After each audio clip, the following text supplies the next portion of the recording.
لوگوں میں سب سے زیادہ اللہ کا محبوب وہ ہے جو مخلوق کے لیے زیادہ نافع ہے۔ حضرت سعید بن ابی بردہ اپنے باپ سے اور وہ اپنے دادا سے روایت کرتے ہیں کہ آقا کریم علیہ السلام نے ارشاد فرمایا، علی کل مسلم صدقہ، ہر مسلمان کے اوپر لازم ہے کہ وہ صدقہ کرے۔ تو ایک شخص نے عرض کی کہ اگر کوئی شخص اس کی استطاعت نہ رکھتا ہو تو پھر وہ کیا کرے؟ فرمایا کہ وہ اپنے ہاتھ سے کوئی مزدوری کر لے اور اپنا پیٹ بھی پالے اور اس میں سے کچھ بچا کے اپنے ضرورت مند بھائیوں کی مدد کرے۔ جب حالات ایسے ہوں تو وہ کچھ مزدوری کر کے ان کے درد کا مداوع کرے۔ عرض کی حضور اگر کوئی یہ بھی نہ کر پاتا ہو تو آقا کریم نے ارشاد فرمایا وہ کسی مشکل میں پھنسے ہوئے شخص کی، کسی حاجت مند کی ضرورت کو عملاً پورا کر دے، کسی پھنسے ہوئے کو نکال دے، کسی ڈوبتے ہوئے کا ہاتھ پکڑ لے، کسی کا بوجھ اٹھا کے کمر پہ لاد کے منزل تک پہنچا دے، کسی دکھی کے کام آ جائے، تو وہ عملاً کسی پھنسے ہوئے مشکل میں مبتلا شخص کی مدد کر دے، اس کی اعانت کر دے، اس کی نصرت کر دے، تو یہ بھی اس کا صدقہ ہے۔ قیلا حضور سے عرض کیا گیا ارأیت ان لم یستطع، اس میں اتنی سخت بھی نہ ہو کہ کسی دکھی کا ہاتھ پکڑ کے کسی مجبور کی مدد کرے، اگر اس کے پاس یہ طاقت بھی نہ ہو تو آقا کریم نے ارشاد فرمایا قالا یامر بالمعروف او الخیر، وہ نیکی کا حکم دے، اچھائی کی تلقین کرے۔ وہ ترغیب تو دے سکتا ہے، لوگوں کو بتا تو سکتا ہے کہ فلاں گلی میں ایک فاقہ زدہ شخص زندگی اور موت کی کشمکش میں ہے، لوگوں اس کی مدد کو پہنچو۔ وہ دہائی تو دے سکتا ہے، وہ شور تو مچا سکتا ہے، اپنے بھائیوں کی مدد کے لیے لوگوں کو تحریض تو دے سکتا ہے، ترغیب تو دے سکتا ہے، ابھار تو سکتا ہے۔ پھر عرض کی گئی ارأیت ان لم یفعل، کہ حضور اگر وہ یہ بھی نہ کر سکتا ہو تو آقا کریم نے ارشاد فرمایا اس کا وجود کسی کے لیے شر کا ذریعہ نہ ہو، اس کا وجود کسی کے نقصان اور ضرر کا سبب نہ ہو، فرمایا فإنہا صدقہ، اس کا یہی صدقہ ہے۔ کسی کو سکھ نہیں دے سکتا تو دکھ نہ پہنچائے، کسی کی مدد نہیں کر سکتا کسی کو دھکا نہ دے، کسی کی خیر خواہی نہیں کر سکتا تو بدخواہی کا مزاج چھوڑ دے، تو یہی اس کا صدقہ ہے۔ اللہ اکبر۔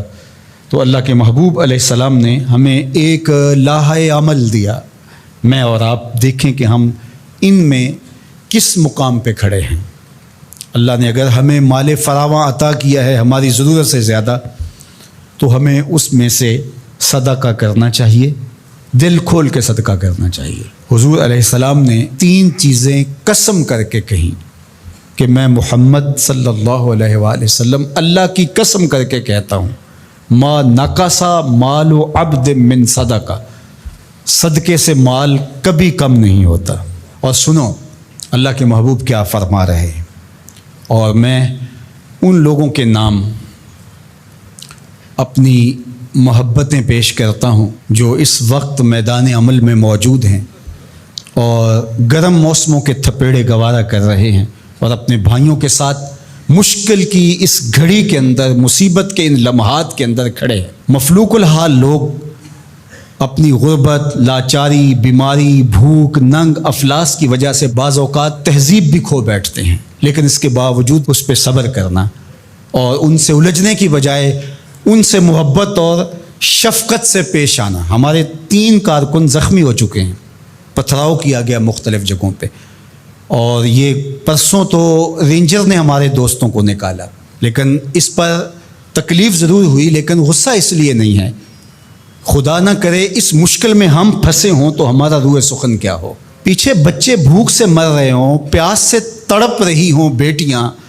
تو انسان لڑنے کو آئے گا، انسان الجھ پڑے گا۔ تو دوستوں نے کہا کہ ٹھیک ہے، قریبی علاقوں کے اندر آپ یہ جو ٹرک وہاں آپ کے پاس موجود ہے بانٹ کے آ جائیں، سامان سے زیادہ جانیں اہم ہیں۔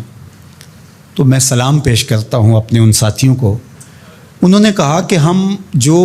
ان علاقوں کا وزٹ کر کے آئے ہیں جہاں ابھی تک کوئی مدد نہیں پہنچی اور 5-5 6-6 دن سے وہ لوگ بھوک میں تڑپ رہے ہیں، تو جو بھی ہوگا ہم مشکل سہ کر بھی ان تک پہنچنے کی کوشش کریں گے۔ اللہ ان کی حفاظت فرمائے، ان کی مدد فرمائے، ان کی نصرت فرمائے۔ اب سنیے حضور نے کیا ارشاد فرمایا، یہ میرے ان دوستوں تک جب میسج پہنچے گا تو ان کو بہت تسکین ہوگی۔ آقا کریم علیہ السلام نے ارشاد فرمایا کہ میں اس مسجد میں یعنی مدینۃ المنورہ کی اس مسجد یعنی مسجد نبوی میں 1 مہینہ اعتکاف کروں، اس سے زیادہ محبوب رکھتا ہوں کسی مومن کی حاجت کو جا کے پورا کروں۔ 1 مہینہ مسجد نبوی میں اعتکاف کرنے سے زیادہ مجھے یہ پسند ہے، یہ زیادہ محبوب ہے کسی دکھیے کے کام آ جاؤں، کسی مصیبت زدہ کے کام آ جاؤں۔ تو یہ وہ کام ہے کہ جو مجھے اور آپ کو کرنا چاہیے اور اپنی اپنی استطاعت کے مطابق آگے بڑھنا چاہیے۔ جو لوگ فیلڈ میں موجود ہیں، جو لوگ یہاں ان کے لیے کمک بھیج رہے ہیں، جو اپنے اموال سے اور اپنے کردار سے اس کام کے فروغ کا ذریعہ بن رہے ہیں، اللہ سب کو بہتر صلہ اور جزائے خیر عطا فرمائے۔ میں پنجاب، سندھ، بلوچستان اور KPK کی پولیس کا بھی شکریہ ادا کرتا ہوں، بہت جگہوں پہ انہوں نے ہماری مدد کی، اور رینجر کا شکریہ ادا کرتا ہوں جنہوں نے بہت جگہوں پر ہمارے کارکنوں کو حفاظتی حصار فراہم کیا، اور اس وقت بھی وہ ہمارے دوستوں کے ساتھ چل رہے ہیں۔ اللہ سب کو جزا دے، پاک فوج کو قدم قدم پہ خیر عطا فرمائے۔ مشکل کی اس گھڑی میں جو بھی ان مجبوروں کے ساتھ کھڑا ہے، اللہ اس کی مدد فرمائے۔